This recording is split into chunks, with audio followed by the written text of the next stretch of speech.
Hello, let's read Rosie Revere, Engineer.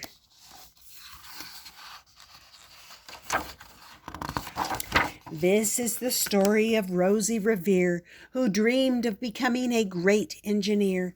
In Lila Greer's classroom at Blue River Creek, young Rosie sat shyly, not daring to speak.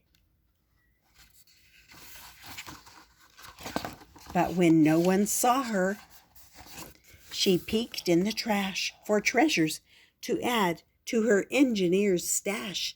And late at night, Rosie rolled up her sleeves and built in her hideaway under the eaves.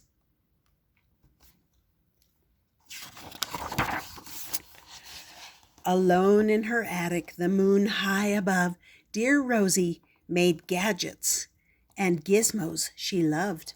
And when she grew sleepy, she hid her machines far under the bed where they'd never be seen. We're having a time today. When Rosie was young, she had not been so shy. She worked with her hair swooping over one eye and made fine inventions for uncles and aunts, a hot dog dispenser and helium pants.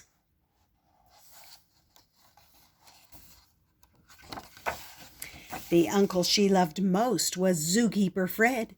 She made him a hat to keep snakes off his head, from parts of a fan and some cheddar cheese spray, which everyone knows keeps the pythons away.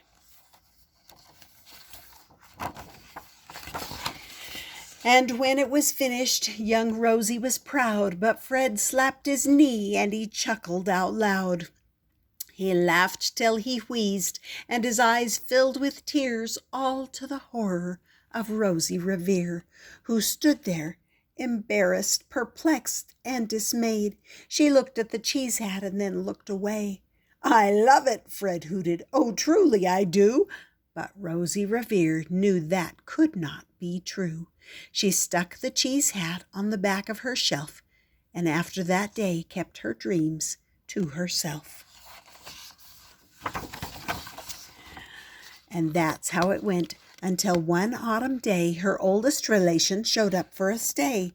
Her great-great-aunt Rose was a true dynamo who'd worked building airplanes a long time ago. She told Rosie tales of the things she had done and goals she had checked off her list one by one. She gave a sad smile as she looked to the sky. "The only thrill left on my list is to fly. But time never lingers as long as it seems. I'll chalk that one up to an old lady's dreams." That night, as Rosie lay wide-eyed in bed, a daring idea crept into her head. Could she build a gizmo to help her aunt fly?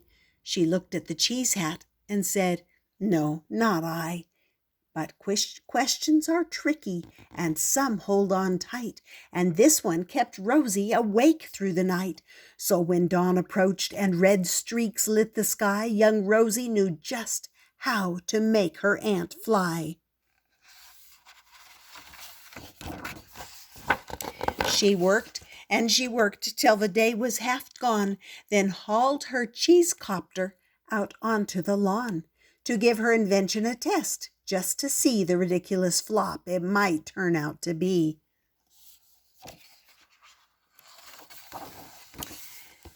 Strapped into the cockpit, she flipped on the switch. The helium cheese copter sputtered and twitched.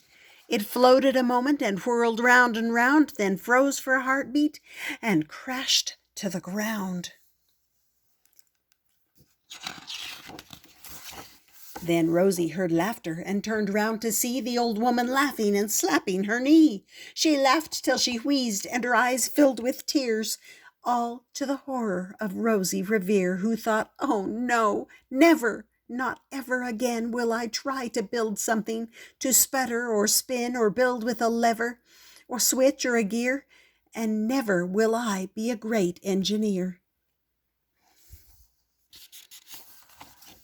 She turned round to leave, But then Great-Great-Aunt Rose grabbed hold of young Rosie and pulled her in close and hugged her and kissed her and started to cry. "You did it! Hooray! It's the perfect first try! This great flop is over. It's time for the next." Young Rosie was baffled, embarrassed, perplexed.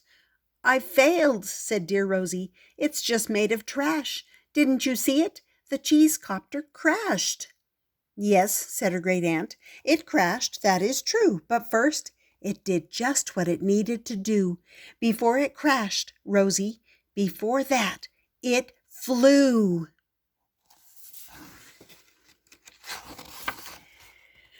"Your brilliant first flop was a raging success. Come on, let's get busy and on to the next." She handed a notebook to Rosie Revere, who smiled at her aunt as it all became clear. Life might have its failures, but this was not it.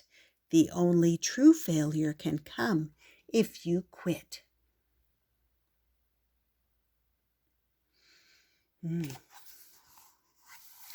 1784, Elizabeth Thibble became the first woman to fly in a hot air balloon. The hot air balloon was called La Gustave, a Brelow monoplane similar to the one flown by Harriet Quimby, the first woman to gain a pilot's license in the United States in 1911. E. Lillian Todd was the first woman to design airplanes in 1906. A Curtiss JN-4, known as a Jenny, flown by Bessie Coleman in 1922. A plane named Friendship, flown by Amelia Earhart to traverse the Atlantic Ocean in 1928. The Lockheed Vega 5B, used by Amelia Earhart to fly solo across the Atlantic Ocean in 1932. Lynn Ripplemeyer was the first woman to pilot a Boeing 747 in 1980. They worked till the sun sneaked away to its bed. Aunt Rose tied her headscarf around Rosie's head and sent her to sleep with a smile ear to ear to dream the bold dreams of a great engineer. We can do it. At Blue River Creek, all the kids in grade 2 build gizmos and gadgets and doohickeys too. With each perfect failure, they all stand and cheer, but none quite as proudly as Rosie Revere.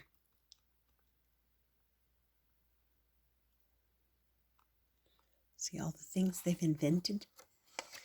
And there she is. Okay, so then here's a historical note. During World War II, millions of women in the United States, the United Kingdom, Australia, Canada, New Zealand, the Soviet Union, and other allied nations worked to provide the food and equipment needed for the war effort. Some worked on farms to grow food for the troops. Others built ships, airplanes, tanks, and jeeps. With the help of many women, American factories produced more than 300,000 aircraft, 86,000 tanks, and 2 million Army trucks during the war. In the United States, these women were represented by Rosie the Riveter, the scarf-wearing fictional character whose slogan was, "We can do it." Yep, I like Rosie the Riveter. And that was called Rosie Revere Engineer. Hope you enjoyed that and that you subscribe and come back often for more good books.